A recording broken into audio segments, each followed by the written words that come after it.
Hey community, this is Dr. 𝗂𝗵𝘁'𝘀, and today what I want to talk about is thyroid, hypothyroid, Hashimoto's disease, and what Hashimoto's disease is.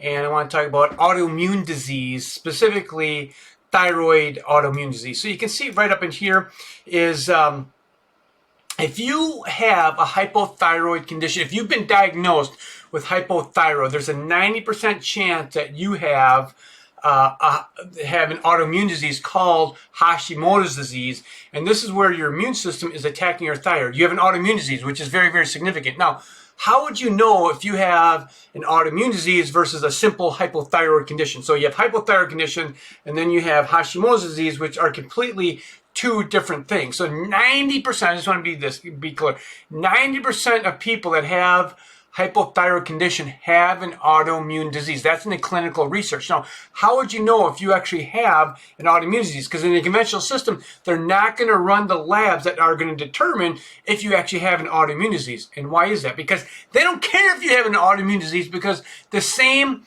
drug is given regardless if you have hypothyroidism or if you have an autoimmune disease.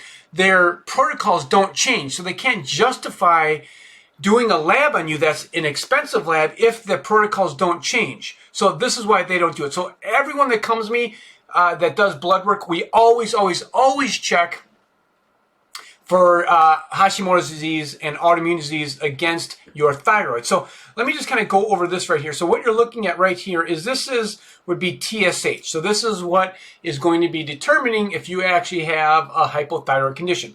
Now you can see high TSH here, and then it's really hard to see this, but this is low.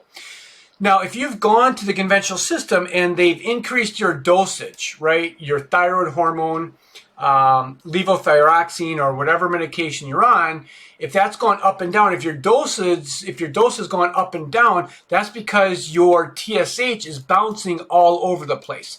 So you might go into the conventional system and it's normal, then you go back a year later, and then it's high, then they say, oh, we need to put you on more thyroid medication. Then you come back a year later and then it's really low. Then we're like, oh my goodness, we got to decrease your thyroid medication. Then they decrease your thyroid medication. Then maybe 6 months later, they measure your TSH and it's there. And then maybe 6 months later, so now we're at like 3-4 years now. Now they measure it at 6 years later and you're on the same dose, but now your TSH is elevated. Now, why is that? That's because this is an autoimmune pattern.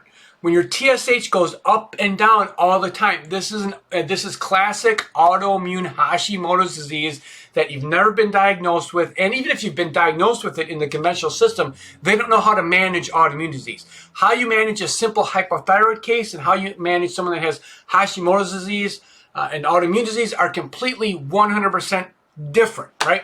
So anyway, this webinar isn't to go into all the protocols on how to handle autoimmune disease, but if you're out there suffering, like my video, subscribe, share. If you're out there and you need some help, get a hold of me. I help people all the world get well and recover, because you do not need to get mauled in the medical system. I see my dad die in the medical system. I get on the phone with many, many people throughout the whole entire week that have been mauled to the medical system, and now they're looking for an alternative. So with that being said, remember, is where there's help, there's hope. Take care. Bye-bye.